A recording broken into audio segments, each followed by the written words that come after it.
Hello students, welcome back to our online classes. Students, we are talking about trade to territory. हम क्या पढ़ रहे हैं students? History का चैप्टर, और इसमें हम देख रहे हैं कैसे ईस्ट इंडिया कंपनी इंडिया में आती है और ट्रेड करने के बहाने से आती है। वैसे बहाना नहीं था बेटा, वो सच में ट्रेड करने ही आए थे। और इसी सिलसिले में क्या होता है, ट्रेड करने के चक्कर में ही बेटा उनको कुछ ऐसे ज़रूरतें महसूस होती है जिनके बिना पे उनको बेटा नवाब्स के साथ झगड़ना पड़ता है। और जब उनको नवाब्स के साथ झगड़ना पड़ता है बेटा, उसके बाद क्या होता है, वो नवाब्स को हरा देते हैं। जैसे हमने देखा मुर्शिद कुली खान, उसके बाद वो रिवॉल्ट करता है, उसके बाद फिर अलीवर्दी खान आता है, और एंड में कौन आता है बेटा, सिराजुद्दौला आता है बेटा। और उनके बीच में फिर जंगे होती है खतरनाक। फिर बैटल ऑफ प्लासी होता है बेटा, सिराजुद्दौला को हरा दिया जाता है। और सिराजुद्दौला को हराने के बाद उसका एक गद्दार जो होता है बेटा, जिसको हम मीर जाफर के नाम से जानते हैं, मीर जाफर को बेटा फिर लगाया जाता है एज ए नवाब। लेकिन वो वैसा वफादार नहीं निकलता जैसे अंग्रेजों को पता था। उसके बाद उसके सन इन लॉ जिसका नाम मीर कासिम था, उसको रखा जाता है। लेकिन मीर कासिम भी कुछ अच्छे से नहीं रह पाता बेटा, वो उनकी अपनी डिमांड्स होती है। वो अपनी कैपिटल शिफ्ट कर देता है कलकत्ता से मुंगूर। वो क्या करता है बेटा, वो आर्मी बाहर से मंगाता है अपने मिलिट्री को ट्रेन करने के लिए। वो ह्यूमिलेट करता रहता है नवाब इनको, इंग्लिश ईस्ट इंडिया कंपनी के ऑफिशियल्स को। और ये कुछ रीजंस होते हैं जिसकी वजह से फिर एंड में जंग छिड़ जाती है बेटा, और बैटल ऑफ बक्सार हो जाता है, और इसको भी मार दिया जाता है। और फिर से जाफर को क्या कर दिया जाता है, फिर से बंगाल का नवाब बना दिया जाता है। लेकिन बेटा इस दौरान अगले साल क्या होता है, कुछ टाइम के बाद जाफर भी मर जाता है। उसके बाद औरंगजेब एक जो सॉरी रूलर जो होता है शाह आलम, वो सबसे बड़ी गलती कर देता है। वो दीवान देता है बेटा किसको, ईस्ट इंडिया कंपनी को। और वो क्या करने लगते हैं, वो एक्सप्लॉइट करने लगते हैं रिसोर्सेज को। उनके हाथ में बेटा खजाने की चाबी आ जाती है, और उनका सारा जो प्रॉब्लम था फाइनेंसेस को रिलेटेड पहले थोड़ी बहुत, और वो भी सॉल्व हो जाती है। और उसके बाद हमने देखा अब ये जो ईस्ट इंडिया कंपनी के ऑफिशियल थे ये अमीर होने लगते हैं, और इनको नवाब बोला जाता है, बंगाल का नवाब कहा जाता है बेटा इनको। और ये इनमें से कुछ लोग बहुत अमीर बन जाते हैं, और वो प्रॉपर्टी पैसा जमा करके यूके वापस चले जाते हैं। इनमें से एक शख्स होता है बेटा रॉबर्ट क्लाइव, जिसने ही बेटा बैटल ऑफ प्लासी शुरू कर दिया होता है। जो क्या कर देता है, रॉबर्ट क्लाइव के हाथ में दीवान भी देते हैं, और रॉबर्ट क्लाइव बेटा बहुत खतरनाक बंगाल का गवर्नर बना दिया जाता है उसको बाद में 1764 में। और ये कहा जाता है one of the most controversial figures in Indian history जो है वो रॉबर्ट क्लाइव है। रॉबर्ट क्लाइव ही रेस्पॉन्सिबल है इन जंगों के लिए। रॉबर्ट क्लाइव ही रेस्पॉन्सिबल है इस मुगल साम्राज्य की हुकूमत को बेसिकली ज्यादा स्ट्रॉन्ग कराने के लिए। बैटल ऑफ प्लेसी और बैटल ऑफ बक्सार ही ऐसे जो जंगे थी जिनकी वजह से मुगल ये ब्रिटिश हुकूमत जो थी ज्यादा स्ट्रॉन्ग होती है। कहां पे बेटा, इंडियन सब कॉन्टिनेंट में। और अंत में क्या होता है रॉबर्ट क्लाइव के साथ बेटा, वो बहुत करोड़ों रुपए की प्रॉपर्टी जमा कर देता है। और जो वहां यूके में बैठ के पार्लियामेंट होती है उसको उस पर शक हो जाता है कि आप ट्रेड करने गए थे, आपने टेरिटरी एक्सपेंड कर दी, हमने कुछ बोला नहीं, लेकिन इतनी प्रॉपर्टी क्यों बना रहे हो, आपकी कंपनी थोड़ी करप्ट होने लगती है। ये कौन कह रहा है बेटा, ये बाहर से ईस्ट इंडिया कंपनी से लोग कह रहे हैं, सॉरी ब्रिटिश पार्लियामेंट से लोग कह रहे हैं। और ये यहां पे इस पे क्या होता है, इस पे कार्रवाई शुरू होती है रॉबर्ट क्लाइव पे। इसको क्रॉस एग्जामाइन किया जाता है, इतनी प्रॉपर्टी कैसे बनाई। और ये बेटा भाग जाता है प्रॉपर्टी लेके, वहां जाता है यूके, और ये अमीर बन जाता है। जबकि 18 साल की उम्र में बेटा आया होता है, एक सिंपल एक आर्मी में चला जाता है काम करने, और कैसे एक बहुत नामवर हस्ती बन जाती है बेटा इस पूरे इंडियन हिस्ट्री में। और अल्टीमेटली इसको अपना डिप्रेशन खा जाता है। क्या रीजन है उसके पीछे वो हम यहां पे नहीं जानना है, लेकिन अल्टीमेटली बेटा ये सुसाइड कर देता है रॉबर्ट क्लाइव, और ये 1772 में मर जाता है। उसके बाद बात के आगे बात करती बेटा, अब क्या होता है इसके बाद, कंपनी जो है अब वो और ताकतवर हो गई, कंपनी यानी ईस्ट इंडिया कंपनी। अब उसके बाद बेटा बहुत सारा वी कैन से बहुत ज्यादा तरीके हो गए, उसको टेरिटरीज मिलने लगी, वो अपने रूल्स एस्टैब्लिश करने लगे। बहुत सारी बैटल ऑफ प्लासी जीता है, बैटल ऑफ बक्सार जीता है, दीवान हाथ में आ चुका है बेटा, और वो रेवेन्यू आसानी से जमा कर पा रहे हैं। तो ऐश है बेसिकली उनकी ऐश हो रही है। वो अपने रूल जो है दिन ब दिन एक्सपेंड करते जा रहे हैं। Company expands rule. अब हो क्या रहा है बेटा, द कंपनी रेयरली, लेकिन कंपनी क्या करती है बेटा, वो ज्यादा इंटरफेयर नहीं करती है, वो कभी कभी अमल दखल करती है बेटा। ज्यादातर वो कैसे करती है, मुश्किलों से कभी कभी मिलिट्री हमले कर देती है, डिफेंसिव हमले कर देती है, कभी कभी टेरिटरी छीन लेती है। वो ऐसा कुछ खास नहीं करती है। इंस्टेड वो क्या करती है बेटा, वो कुछ तरीके ढूंढ लेती है, वो कुछ पॉलिटिकल तरीके ढूंढ लेती है, वो कुछ टेक्निक्स, कुछ इंटेलेक्चुअल तरीके ढूंढ लेती है, जिनके बिना पर, जिनकी वजह से पे बेटा वो और अपने रूल को एक्सपेंड कर सके। और यहीं पे लिखा है बेटा, द कंपनी रियरली, मतलब कभी कभी लॉन्च्ड ए डायरेक्ट मिलिट्री अटैक, कभी कभी वो मिलिट्री अटैक कर देती है ऑन एन अननोन टेरिटरी, जो टेरिटरी उसके कब्जे में नहीं होगी, लेकिन एक्सपेंड तो रूल करना है। इंस्टेड इसके बजाय क्या कर रहा है, it used A variety of political, economic and diplomatic methods. अब वो कुछ पॉलिटिकल तरीके, इकोनॉमिक तरीके, डिप्लोमेटिक तरीके, कुछ तौर तरीके दिमाग से यूज कर रही है, कैसे हम एक्सपेंड करेंगे रूल, कैसे हम उन टेरिटरी को भी अब अपने अंडर लाएंगे जो अभी हमारे हाथ में नहीं है। तो ये कुछ तौर तरीके कंपनी सोच रही है, कंपनी रूल एक्सपेंड करने चाह रही है, लेकिन कुछ अलग तरीकों से। वो हमले नहीं कर रही है, वो साजिशें नहीं कर रही है, वो कुछ डिफरेंट तरीके से टेक्निक्स, स्ट्रेटेजिकली काम कर रही है। ठीक है, क्यों कर रही है? To extend its influence before annexing an Indian kingdom. अब पूरी इंडियन किंगडम को अपने अंदर लाना है, एनेक्स मतलब अपने अंडर लाना। अब ये सब करने के लिए वो कुछ और तरीके सोच रही है। जब बैटल ऑफ बक्सार होता है बेटा 1764 में, जिसमें हमने देखा मीर कासिम को हटा दिया जाता है, वापस मार दिया जाता है, उसके बाद मीर जाफर को फिर से लगा देता है। लेकिन जो बैटल ऑफ बक्सार के बाद क्या होता है, कंपनी एक बहुत बड़ा स्टेप उठा देती है। कंपनी अपॉइंट करती है कुछ लोगों को बेटा, जिनको नाम देती है वो रेजिडेंट्स। बेटा याद रखना, ये इंपॉर्टेंट टर्म है उस पूरे ब्रिटिश हिस्ट्री में, इंपॉर्टेंट। इनको कुछ ऑफिशियल्स को अपॉइंट कर देती है बेटा इंडिया में, अपनी इन जगहों पे जो इनके अंडर आई होती है, और इनका नाम क्या देता है, इनको बोलते हैं रेजिडेंट्स। कहां पे कर देती है? इंडियन स्टेट्स में अपॉइंट कर देती है। वही लिखा है बेटा, बैटल ऑफ बक्सार के बाद company appointed residents in the Indian states. ये कौन थे बेटा? ये वो सियासी और कमर्शियल एजेंट्स थे बेटा, ये एजेंट्स के तौर पे काम करते थे। माने कि सपोज कंपनी ने मुझे अपॉइंट किया, मैं रेजिडेंट हो गया और मैं रूल करूंगा किसी एक जगह। अब मैं ही रूलर हूं ना बेटा, इंडिया का मैं ही रूलर हूं, और मुझे उससे क्या हो रहा था, मुझे उससे बहुत फायदा मिलता था और कंपनी को भी बहुत फायदा मिलता था। तो ये रेजिडेंट समझो बड़े बड़े अफसर लोग थे जो अंग्रेज उस टाइम रखते थे इन्हीं एरियाज में, इंडियन स्टेट्स में, ताकि सारा सिस्टम जो है अंग्रेजों के लिए चला जाए, सारी प्रॉपर्टी अंग्रेजों को जाए, सारे जो फैसले लिए जाए, सारी जो प्रॉपर्टी, रेवेन्यू, ये सब अंग्रेजों के ही लिए सेटअप किया जाए, सारे अंग्रेजों को बहुत फायदे मिले जाए। दे वर पॉलिटिकल और कमर्शियल एजेंट बेटा, एजेंट थे किनके, और इनका काम क्या था, and their job was to serve करना बेटा, और फुलफिल करना क्या, इंटरेस्ट किसके, इन कंपनी के इंटरेस्ट। यानी कि ये सारा जो चापलूसी कर रही है ये रेजिडेंट किनकी, कंपनी के। अब रेजिडेंट्स कौन थे बेटा? ये वो लोग थे, these residents were appointed by whom, appointed by company, appointed by company in Indian states. क्यों किया था अपॉइंट इनको? ताकि वो इन्हीं के हक में काम कर सके, इन्हीं को फायदे दे सके। ठीक है, through the residents, in residents के through company began interfering in the internal affairs of the Indian states. अब देखो बेटा कैसे इन्हें चापलूसी की, वहां पे कैसे दिमाग लगाए, जंगें नहीं लड़ी बेटा, मारदाड़ नहीं किया, मिलिट्री हमले नहीं किए। इन्होंने क्या किया, इन्हें उठा के रेजिडेंट्स को रखा, आप यहां पे रहो, आप वहां पे रहो, आप वहां पे रहो, और इससे क्या होगा, वो रेजिडेंट्स भी खुश और कंपनी का अपना फायदा भी। कंपनी को क्या हो रहा है, कंपनी के लोग जो है बेटा, कंपनी के जो ऑफिशियल्स हैं, उनके इंटरेस्ट में, उनके हक में, उनके हित में फायदे हो रहे हैं, उनके फिलफिल। और इससे वो क्या कर रहे हैं, स्टेट जो थी बेटा, उनके इंटरनल अफेयर्स में भी अब और हमले कर रही है, और मसलों में उलझ रही है, और अमल दखल कर रही है, और दखल अंदाजी कर रही है। तो यही तो चैप्टर का नाम है ना बेटा, फ्रॉम ट्रेड टू टेरिटरी। देखो अब रेजिडेंट्स भी रखे जाते हैं। आगे क्या हो रहा है, अभी रेजिडेंट्स कौन थे बेटा, देखते हैं। ये इंपॉर्टेंट है, मैंने बोला तभी यहां पर देखना है। इन 1764, ये शॉर्ट टाइप क्वेश्चन भी आ सकते हैं बेटा, रेजिडेंट्स कौन थे। इन 1764 बैटल ऑफ बक्सार के बाद कंपनी अपॉइंट करती है रेजिडेंट्स को इंडिया में। रेजिडेंट्स कौन थे, पॉलिटिकल और कमर्शियल एजेंट्स, यानी कि सियासी और बिजनेस वाले एजेंट्स थे, किसके, कंपनी के, यानी कि कंपनी के लिए काम कर रहे, स्टेट्स में रखेंगे।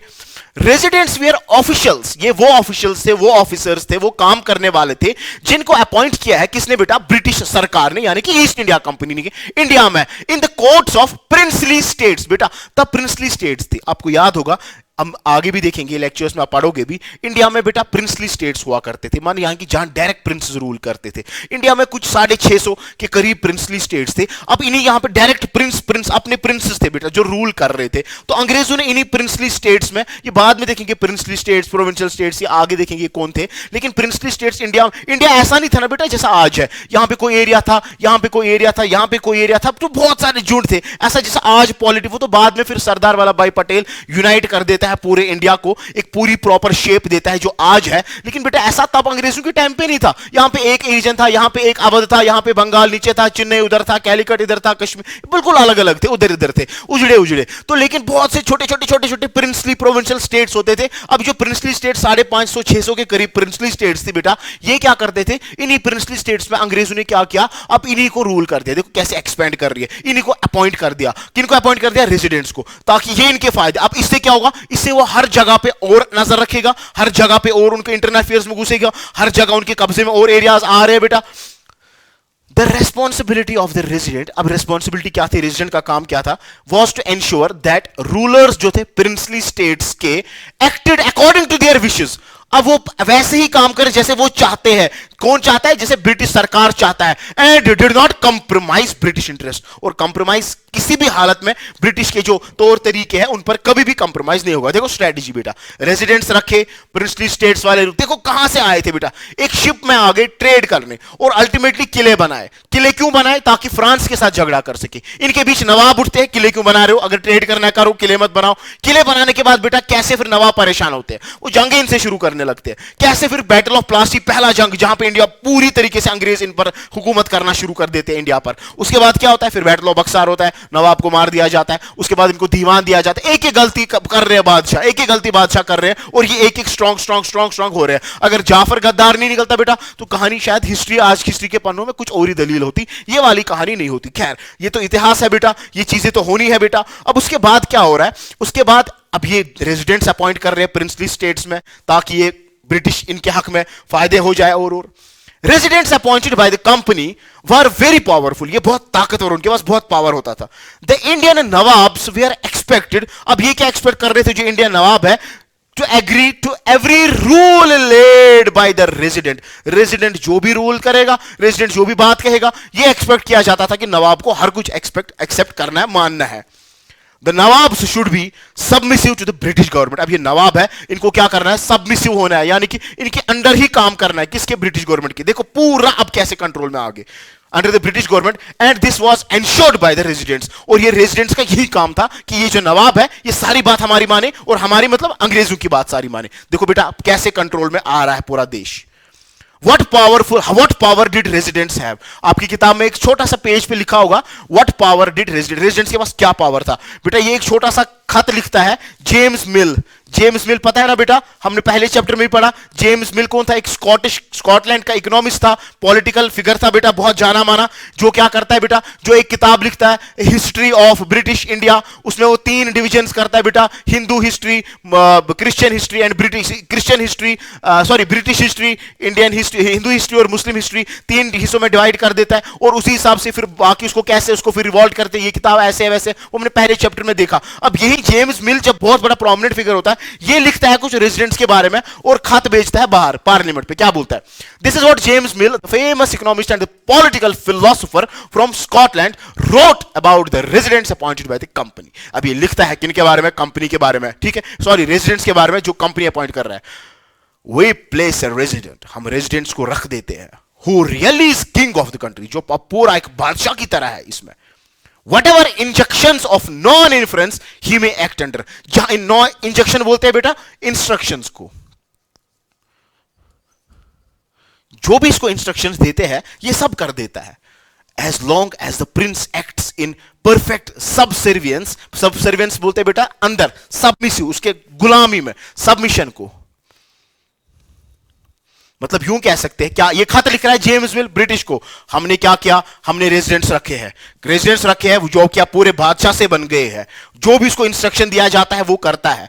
जब तक लेकिन जब तक प्रिंस परफेक्ट गुलामी में है, कौन प्रिंस, ही नवाब लोग बेटा, प्रिंसली स्टेट्स के, जब तक प्रिंस परफेक्ट नवाबी में है और वैसे ही बात करता है जैसे रेजिडेंट्स चाहते हैं, यानी कि ब्रिटिश गवर्नमेंट चाहती है, things go on quietly, they are managed, तब तक चीजें आसानी से चलती है, हम भी कोई ज्यादा परेशानी इनको नहीं करते हैं। Things go on quietly, they are managed without the resident appearing much, जब रेजिडेंट ज्यादा वहां नहीं जाता उस टाइम, और वो अपीयर नहीं होता है कहां पे, इनके मसलों में। मगर बट ये जेम्स मिल लिख रहा है, मगर जब कुछ हालत खराब होती है, when anything of a different nature happens, the moment of the prince takes a course which the British government think wrong, उसी पल जिस पल अंग्रेज ये प्रिंस कुछ ऐसा कर देता है जो रेजिडेंट्स और ब्रिटिश गवर्नमेंट को पसंद नहीं आता है, then comes the clashing and disturbance, उसके बाद जंगे उठने लगती है। ये एक खत लिखता है छोटा बेटा कौन, ये लिखता है जेम्स मिल, जिसने किताब लिखी है हिस्ट्री ऑफ ब्रिटिश इंडिया, और ये किताब लिख रहा होता है, ये कब लिख रहा होता है, ये देख बाहर पार्लियामेंट को भेजता है। उसी खत का एक टुकड़ा है जहां पर वो बोलता है रेजिडेंट्स कौन थे, बहुत पावरफुल थे, कभी भी गलत कदम नहीं उठाते हैं। हाँ तब तक सब कुछ ठीक रहता है जब तक किंग प्रिंस जो है वो दबदबे में है, दबाव में है, काम कर रहा है इनके अंडर, लेकिन जो ही कुछ खतरनाक होता है तब तक उसके बाद फिर जंगे लड़ने लगती है। Residents were very powerful. The company, अब देखो बेटा, अब कंपनी क्या क्या कर रही है, कितनी चीजें कर रही है। पहला चीज क्या कंपनी ने किया बेटा, इधर देखना एक बार फिर से। कंपनी बैटल ऑफ बक्सर के बाद पॉलिटिकल कमर्शियल एजेंट्स बना रही है, रेसिडेंट्स को रख रही है। रेसिडेंट्स क्या काम कर रही है, नवाब को अपने अंडर कर रही है। फिर उसके बाद एक खत लिखा जाता है, देखते हैं। उसके बाद बेटा सबसे इंपॉर्टेंट चीज जो हिस्ट्री में होती है उसको बोलते हैं सब्सिडियरी अलायंस। वेरी इंपॉर्टेंट, मैंने इसको लिखा है बेटा। सब्सिडियरी अलायंस बार बार पढ़ना पड़ता है, 9th में 10th में हायर लेवल्स पे अगर कोई जाएगा, कोई बड़े एग्जाम देने जाता है, ये बहुत इंपॉर्टेंट टॉपिक होता है जो समझना पड़ता है। सब्सिडियरी अलायंस लफ्ज का मतलब क्या है बेटा? अलायंस होता है इत्तेहाद, कॉपरेशन, हाथ बनना, गठबंधन कर। सब्सिडियरी होता है मतलब अंडर, मैं अंडर तुम काम करो और मेरे साथ हाथ बढ़ाओ, ठीक है। ये एक बहुत बड़ी चीज कर दी किन्होंने बेटा?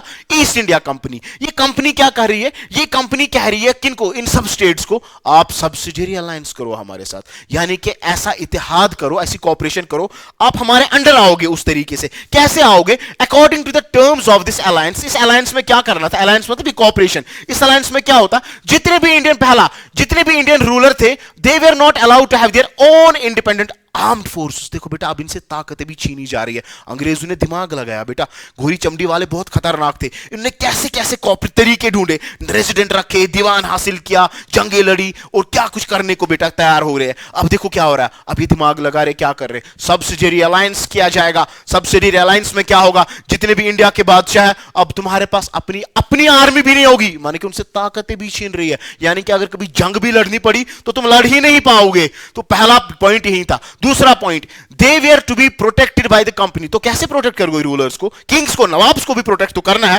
कंपनी ही रूलर प्रोटेक्ट करेगी। अब देखो बेटा, कंपनी ही रूलर प्रोटेक्ट करेगी और उससे कंपनी को उसका पैसा भी देना पड़ेगा। कंपनी को ये नहीं कि इनको, नवाब और प्रिंस को उनका पैसा भी देना पड़ रहा है। एक तो मेरी आर्मी, मेरे घर आओ, मेरा खाना ले लो और भाग जाओ और मुझे गरीब रखो, और तुम ही मुझे अपना खाना दो और बोलो साथ में मुझे पैसे दे दो तभी मैं खाना दूंगा। वाह खतरनाक, वाह कैसी बात कर रहे हो बेटा। देखो, they were to be protected by the company but had to pay, इसके लिए पैसा देना पड़ेगा।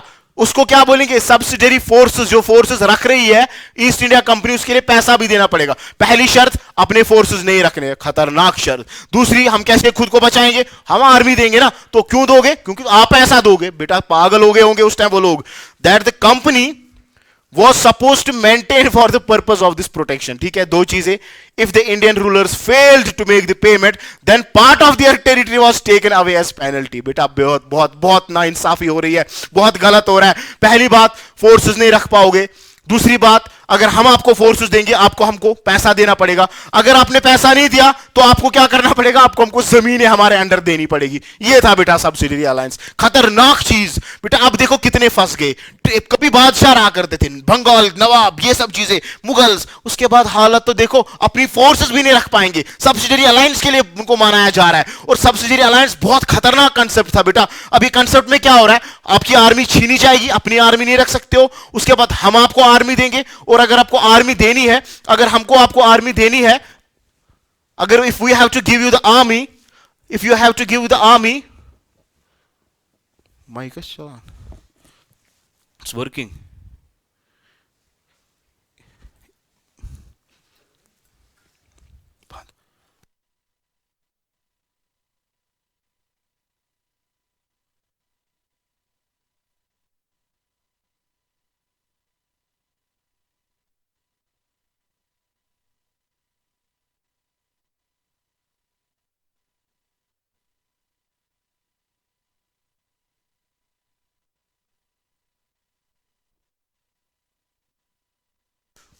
ऑलराइट बेटा, थोड़ी डिस्टर्बेंस थी आवाज में, तो वो चेक करने के लिए जो हमारे टेक्निकल हैंड है यहाँ पे वो थोड़ा बोल रहे थे, तो अब आई होप इट्स क्लियर। तो बात हो रही थी बेटा किसकी? सब्सिडियरी अलायंस की। सब्सिडियरी अलायंस में क्या हो रहा है बेटा? अब इंडियन रूलर्स को ये कहा जा रहा है, you are not allowed to keep your army. पहला पॉइंट, अगर आपको आर्मी अपनी रखनी है तो आपको क्या करना पड़ेगा बेटा? आपको हमको ही बोलना पड़ेगा और हम ही आपको आर्मी देंगे, और साथ में आप क्यों दोगे? साथ में आप ही हमको पैसा भी दोगे। वाह कितना खतरनाक खेल हो रहा है। और तीसरा खेल, अगर आप पैसा नहीं दे पाए तो आपको जमीनें देनी पड़ेंगी। मतलब हर तरीके से कौन फंस रहा है? नवाब फंस रहे और प्रिंसेस फंस रहे, और हर तरीके से किनकी चल रही है? अंग्रेजों और ईस्ट इंडिया कंपनी की चल रही है। ठीक है बेटा, if the Indian rulers failed to make the payment then part of their territory was taken as the penalty. बेटा याद रखना, सब्सिडियरी अलायंस। अब सब्सिडियरी अलायंस की कहानी थोड़ी और समझते हैं।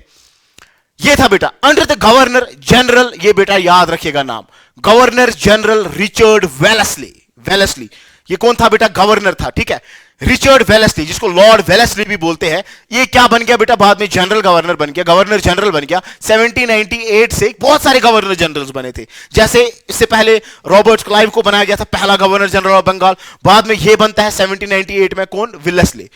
The Nawab of Awadh was forced. अब इसी एग्रीमेंट के तहत, इसी सब्सिडरी अलायंस के तहत क्या होता है? नवाब ऑफ अवध, नवाब ऑफ अवध, उसका नाम क्या था बेटा? नवाब ऑफ अवध। हमने कल देखा वो सिराज उसका नाम था, सुजात नाम था बेटा, सुजादुल्ला उसका नाम था। नवाब ऑफ अवध था बेटा, जो हेल्प करता है किसकी? जो हमने कल देखा, जो कासिम की हेल्प करता है जंग लड़ने में, बैटल ऑफ बक्सार लड़ने में, लेकिन बाद में सब हार दिया जाता है। तो वहां पर ये दुश्मनी इसके साथ निकाल रहे फिर से। ये है बेटा ये नवाब, ये नवाब है बेटा। क्या हो रहा है? इस नवाब को क्या करना पड़ता है? अवध के नवाब को ही was forced over half to give half of his territory to the company in 1881। मतलब 1801 में इसको आधी कंपनी किसको देनी पड़ी? पूरी आधी जमीन, जमीन किसको देनी पड़ी? इनको, अंग्रेजों को देनी पड़ी।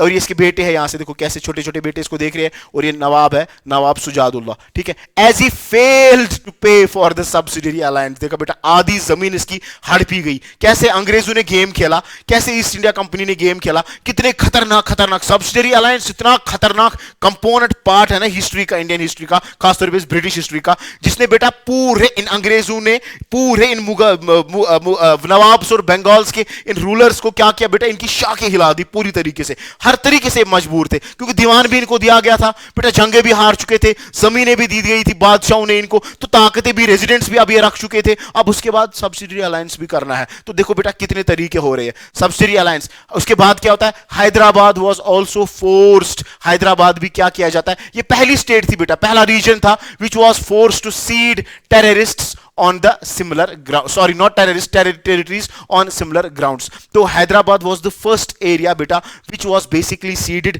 by these English people or by the East India Company on the similar grounds. यानी कि similar grounds मतलब वो पैसे नहीं दे पाए। और उसके बाद क्या होता है बेटा? नवाब ऑफ अवध जो होता है उसकी प्रॉपर्टी भी छीनी जाती है। तो थोड़ा इसको और समझेंगे बेटा सब, क्योंकि क्वेश्चन आता है, हमेशा आएगा। What is subsidiary alliance? Subsidiary alliance एक ऐसा गठबंधन, एक ऐसा जोड़ जहां पे अंग्रेजी हुकूमत कर रहे हैं, लेकिन रूलर्स जो है बेटा वो फंस चुके हैं, वो अपनी आर्मी कुछ भी नहीं रख पा रहे।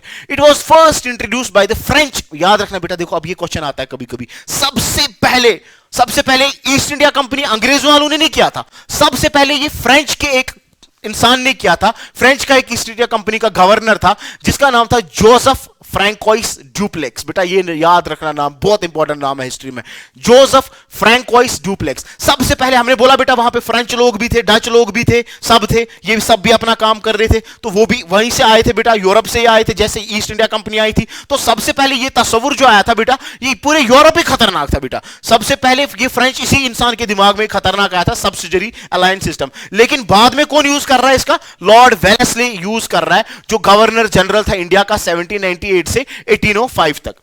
उसने ये पॉलिसी बनाई of forming the subsidiary alliance, को सब्सिडरी अलायंस कहते हैं, which played a major role in the expansion of the British empire. इससे क्या हो गया बेटा? इस सब्सिडरी अलायंस से बहुत ज्यादा फायदा मिला अंग्रेजों का, इनकी टेरिटरी इनके अंडर बहुत ज्यादा आ गई। जो पहला था, the first to accept the subsidy alliance in 1798 was the Nizam of Hyderabad. बेटा याद रखना, ये भी पूछा जाता है पहले किसने एक्सेप्ट किया था, पहले किसको नुकसान हुआ था? हैदराबाद का एक निजाम था, उसको पहले बेटा जमीन देनी पड़ी, जिसने सब्सिडी अलायंस को बेटा सबसे पहले एक्सेप्ट किया। ठीक है, मैं आपके साथ ये ताल्लुकात करूंगा, मैं आपके साथ ये अलायंस करूंगा जिसको सब्सिडी अलायंस बोलते हैं। उसके बाद फिर बेटा बाकी इनके पास कोई ऑप्शन नहीं था, ये इतना कमजोर पड़ गए थे बेटा सारे रूलर्स कि इनको करना ही करना था ये अलायंस। तो धीरे धीरे फिर सबसे पहले इसने किया, उसके बाद फिर अवध के नवाब को कैसे उसकी प्रॉपर्टी, उससे जमीनें छीनी जाती है, उसको कहा जाता है आप पैसे नहीं दे पा रहे हो। क्यों नहीं दे पा रहा हूं? क्योंकि आप आर्मी जो हमने रखी है वो आपको पे नहीं कर पा रहे हो। तो मैंने थोड़ी बोला था आर्मी रखो, वो तो खुद आपने रखी, मेरी मुझसे छीनी। सब्सिडी अलायंस खतरनाक चीज बेटा। Why were subsidy alliance made? क्यों बनाया गया था सब्सिडी अलायंस?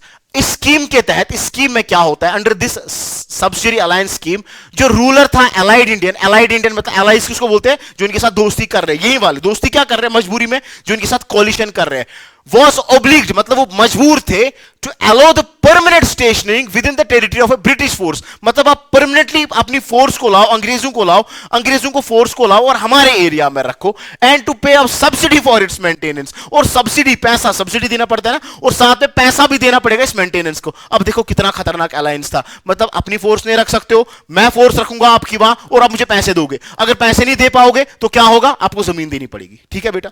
इसके कुछ फीचर्स थे सब्सिडियरी अलायंस के, कुछ फीचर्स बेटा बहुत important.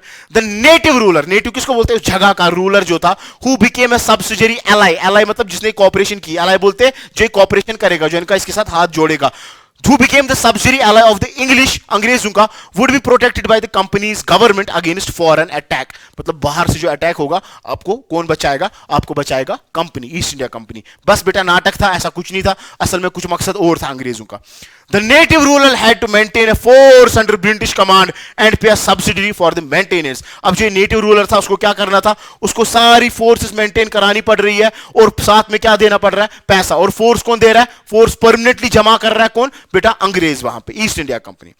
He was forbidden to negotiate. उसको मना किया गया था कि किसी भी तरीके से तुम कोई भी बात नहीं करोगे किसी भी फॉरेन पावर के साथ. कौन, मतलब बेटा फ्रेंच था, डच था, बाकी पावर्स थे. किसी भी तरीके से किसी भी किस्म का नेगोशिएशन नहीं होना चाहिए फॉरेन पावर के साथ without the knowledge of the English. अंग्रेजों को पता होना चाहिए अगर आप कोई बात कर रहे हो. तो सारा मकसद क्या था बेटा, सारा जो एक्सपेंशन का मकसद था, सारा जो मकसद था कि हमको जमीनें हड़पनी है, सारा जो मकसद था हमको रूल को एक्सपेंड करना है. तभी इस टॉपिक का नाम था कंपनी एक्सपेंड्स रूल. अब in short Lord Wellesley subsidy alliance was designed, उसके दो मकसद थे, to make the two objectives. पहला मकसद to make the English the paramount power, मतलब पैरामाउंट बोलते हैं एक बड़े पावर को, बड़ा कुछ, to make the English the paramount power in India. और दूसरा मकसद to remove the French influence from India. जो फ्रांस के लोग थे वो भी आए थे ना बेटा, वो भी तो उनकी कहानी भी तो साथ साथ समझ रहे, वो भी अंग्रेज आए थे बेटा यहाँ पे.